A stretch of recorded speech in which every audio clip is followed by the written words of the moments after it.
친구 모두 나를 떠나도 주와 동행하면 외로웠겠네. 가는 길이 위태하고 험해도 어디든지 예수 함께 가려네. 어디를 가든지 겁낼 것 없네. 어디든지 예수 함께 가려네. 어둠 그늘 나를 내워 살 때에 주가 함께 계심 믿고 자려네. 주는 우리 천국에서 깨어나 예수 함께 길이 살리라. 어디를 가든지 겁낼 것 없네.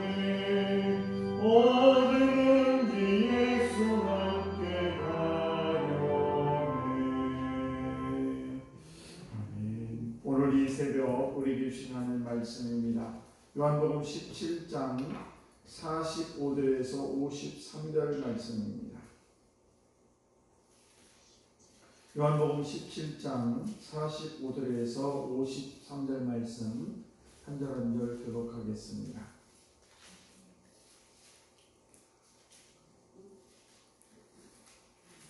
요한복음 7장 45절에서 53절 말씀.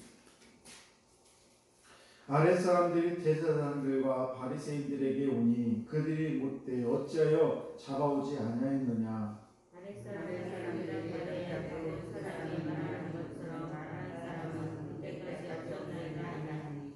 바리새인들이 대답하되 너희도 미혹되었느냐. 율법을 알지 못하는 이 무리는 저주를 받는 자로다.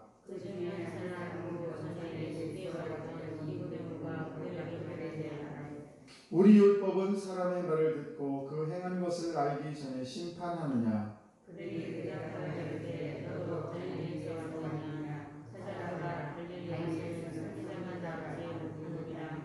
같이 합니다. 다 각각 집으로 돌아가고. 아멘. 기도하겠습니다. 하나님 아버지 감사합니다. 오늘도 저희들 한날을 주셔서 저희들 깨어있게 하시고 오늘도 주의 성전으로 발걸음을 인도하시니 또한 감사합니다. 아버지 저희들 순간순간 아버지 때로는 여러가지 어려움이 있고 또 힘든 일이 있지만 그럼에도 불구하고 이 귀한 새벽에도 깨워주시고 주의 품에서 하루를 시작할 수 있도록 저희들의 은혜를 베풀으심을 참으로 감사합니다. 모든 일에 있어 저희들 어떤 환경에서도 주님 바라보게 하시고 어떤 환경에서도 하나님의 은혜를 잃어버리지 않는 귀한 믿음 주신 또한 감사합니다. 아버지의 사랑하는 성도들 오늘도 주님의 온전한 은혜 가운데 주님의 품 안에 품어주셔서 저희들 자로나 오로나 아버지 치우치지 않도록 도와주시고 늘 주의 말씀의 기준을 삼아 승리하는 귀한 삶을 살아갈 수 있도록 오늘도 은혜를 베풀어 주시기를 원합니다. 또한 오늘 이 귀한 새벽에도 말씀을 전하고 듣습니다. 말씀이 잘 들려지게 하시고 내 영혼에 아버지 양식이 될 수 있도록 은혜 베풀어 주옵소서. 또한 이 시간에 1,000번 예물로 주 앞에 드립니다. 우리 김세은, 김세진 귀한 사랑하는 자녀들 오늘도 꼭 기억해 주시옵시고 아버지 저들의 모든 삶을 저들의 모든 인생을 주님 주관하시고 인도하여 주옵소서. 이를 위해 날마다 기도하는 귀한 영혼이 있습니다. 아버지 기억하시고 주께서는 아버지 귀한 딸의 기도를 들어 응답해 주심을 믿습니다. 아버지의 사랑하는 성도들 자녀들이 있습니다. 원근각지에서 살아가고 있습니다. 아버지 저들도 주님께서 함께 하시고 어떤 형편이 있든지 늘 주님 동행하시고 저들의 마음속에 주님이 주시는 참된 샬롬의 평안을 허락하여 주옵소서. 감사드리며 축복하며 예수님 이름으로 기도드리옵나이다. 아멘.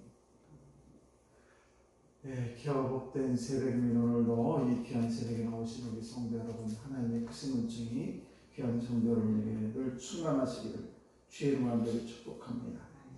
오늘 요한복음 7장 37절 38절 말씀 보시게 되면 명절 끝날 그 큰 날에 예수께서 서서 외쳐 이르시죠. 누구든지 목마르거든 나에게 와서 마셔라.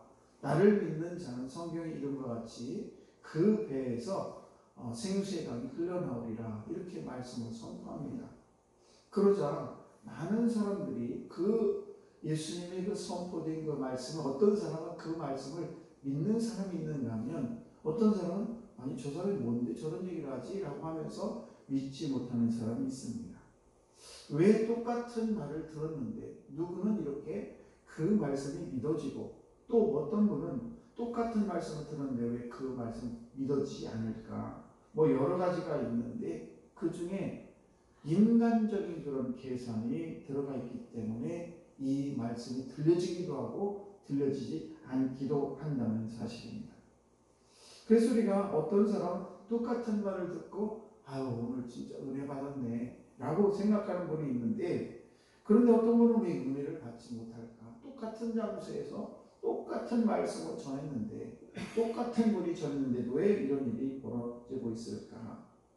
그런데 은혜를 받지 못하는 이유는 여러 가지가 있습니다만 이렇게 인간적인 계산 때문인데, 그 은혜를 받고 나면 내가 뭔가 결단을 해야 될 것 같고 지금까지 나의 삶에 살았던 잘 평탄하게 잘 살았는데 변화가 있어야 된다는 그런 때문에 내가 그 말씀을 거부하고 인간적인 계산을 가지고 자꾸 이렇게 잣대를 들여야 되기 때문에 그렇다는 사실입니다.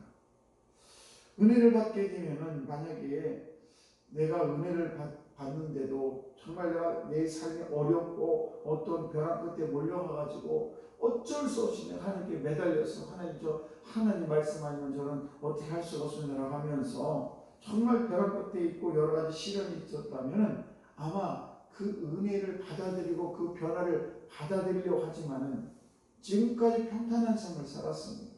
아무 탈 없이 살았습니다.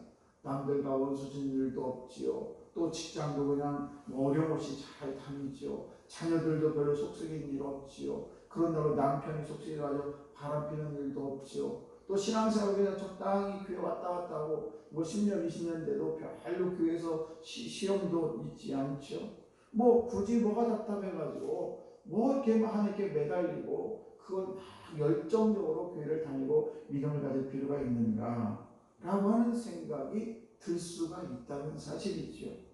그래서 내가 믿음을 가지게 되면 갑자기 내가 어떤 변화를 가져야 되는데, 예를 들면 주일에 빠지기도 참 어렵고 내가 만약 은혜를 받게 되면 그렇게 될 것 같으니까, 또 가끔 이제 설교를 하시던데 목사님이 설교 말씀을 하게 되면 설교 말씀이 꼭 어떻게 나에게 달콤한 설교만 들립니까? 때로는 막 내 마음에 막 꼭 찔리는 그런 말씀이 들려지기도 하죠. 그것도 나이가 나보다 젊은 그런 목사가 그냥 주의 말씀을 선포한다면서 내 마음을 막 후벼파는 그런 말씀이 들려지고 그러면 얼마나 불편합니까? 그러니까 나의 잘 살아왔던 아무 탈 없이 그렇게 왔던 나의 일상이, 나의 믿음이 갑자기 믿음이 깨지면서 흔들리고 여러 가지 어려움을 당하게 생겼으니까, 그러니까 이런 변화가 싫은 거예요. 그러니까 적당히 한 발은 교회에 적당히 발을 뒤져놓고 적당히 세상에 발을 뒤져놓으면서 그냥 적당히 살아가는 것이죠. 오늘날 신앙생활을 하는 사람들 중에서 이런 분들을 많이 찾아볼 수가 있습니다. 왜 믿음이 자라지 않는가? 그 이유도 여기에서 찾아볼 수가 있어요. 변화가 두려워서 그렇습니다. 그래 신앙이 성장하려면 주일 예배에 나오는 것도 당연한 것이고 수요일도 나와야 되고 뭐 어떤 때는 뭐 특별 새벽 기도라고 해가지고 특별 새벽 기도 또 나와야 되고, 또 거기에다가 교회에서 또 목사님 하지 말라는 것도 얼마나 많아요. 술 먹으면 안 된다, 뭐 담배 피지 말아라, 뭐 노래방 같은데 그런데 주색 잡기 이런 거 하지 말아라, 뭐 명절 때 가족끼리 어쩌다 모여가지고 화투를 한번 치려고 하는데 그것도 좀 부담가고, 그리고 맨 이렇게 모범적인 삶을 살아야 되니까 그런 것들이 너무너무 부담스러운 거예요. 적당히 교회를 다니면 그냥 적당히 술도 먹고 뭐 적당히 막 이렇게 할 수가 있는데, 내가 믿음 생활을 잘 하려고 생각하게 되면 이런 것들이 부담이 되기 때문에 믿음 생활을 적당히 하려고 하지 열심히 최선을 다하지 않는다는 것입니다. 그래서 변화를 두려워하고 변화를 하지 않으려고 하는 그런 마음의 부담이 생기기 때문에 변화를 싫어한다는 것입니다. 그러니까 이 10년이 다니고 20년, 30년 교회를 다녔어도 늘 그 모양이고 믿음이 성장하지 못한다는 사실이죠. 그래서 교회를 오래 다니다 보니까 또 목사님이 중직도 주고, 그러다 보니까 또 중직이 있을 수도 있습니다. 그러다 보니까 목회자가 보기엔 그 중직을 받기는 받았는데 아주 어린아이 신앙이에요. 그래서 또 교회에서 뭐 장로 추천이 있고, 왜냐면 목사님이 장로 저분이 장로감이 아닌데, 근데 교인들은 또 그 겉모습만 보고 또 장로 추천해가지고 장로를 주네요. 이런 일이 있다 보니까 문제가 생기고 교회에 어려움이 생기게 되는 것입니다. 우리가 아무리 계산을 해봐도 정말 이 타산이 맞지 않습니다. 자기만 손해보는 것 같고, 아니 변화가 싫고 두렵습니다. 그래서 믿음이 그 심령에 뿌리를 내지 못한 경우가 있다는 사실입니다. 믿음은 뭐냐? 우리가 손익계산을 따지는 게 아니지요. 믿음은 주님 앞에서 내 심령을 드러내놓고, 주님, 제가 정말 저를 지켜주시고 제가 주님 안에서 살기를 합니다, 이런 데에서 출발이 되는 것입니다. 그런데 그 믿음을 갖기가 그렇게 내 마음이 부담이 되기 때문에 주님 내 안에 계시고 내가 주님 말씀대로 살기를 합니다라는 그런 고백을 잘하지 못한다는 사실입니다. 그래서 내가 온전히 변화되기를 두려워하기 때문에 내가 그 믿음이 성장하지 못한다는 사실이죠. 우리가 주님 앞에 대응이 잘 되기를 원한다면 내 삶을 결단하고 그 주님 앞에 나의 모든 인생을 다 드리는 그런 삶이 될 때 내 믿음이 성장할 줄로 믿습니다. 오늘도 저와 여러분들이 내가 신앙생활을 할 때에 세상적인 그런 어떤 축복에 나의 모든 이 신앙을 올인하는 그런 경우가 있기도 하고, 어떤 분은 내 삶의 우선순위가 나의 자식이 잘 되고 내가 돈을 벌고 어떤 명예나 이런 걸 지키는 것에 의해서 내 신앙의 우선순위를 정하는 그런 분들도 있을 수 있어요. 그러나 우리가 다시 한번 되돌아봐야 될 것은 내 삶의 우선순위는 분명히 예수를 닮아가는 삶이 되어야 되고, 그리고 내가 신앙생활을 하는 것은 정말 이 세상의 어떤 축복도 더 중요하지만 더 중요한 것은 내가 하나님의 자녀다, 그리고 하나님의 자녀로서 이 세상을 살아가는 것이 더 큰 축복이라는 것을 우리는 잊지 말아야 될 줄로 믿습니다. 뿐만 아닙니다. 오늘도 우리가 주님 안에서 참된 변화를 가져서 우리 인생이 주님 때문에 늘 기쁨이 넘치는, 내가 주 안에 있을 때에 진정한 참된 기쁨이 있다는 것을 꼭 깨달으시고, 오늘도 저와 여러분들이 이 믿는 자들이 가져야 될 것은 뭐냐? 여러 가지가 있는데 그 중에 바로 저와 여러분들이 변화를 두려워하지 않는 삶이 아니라 주 안에서 우리가 변화돼서 하나님의 온전한 은혜 가운데 살아가는 것이 우리의 믿음의 목표가 되어야 될 줄로 믿습니다. 오늘도 저와 여러분들이 이 마음의 문을 활짝 여시고 주님이 말씀하시는 아멘 하고 받아들일 수 있는 그런 거룩한 우리 성도들 다 되시기를 주의 이름으로 축원합니다. 기도하겠습니다.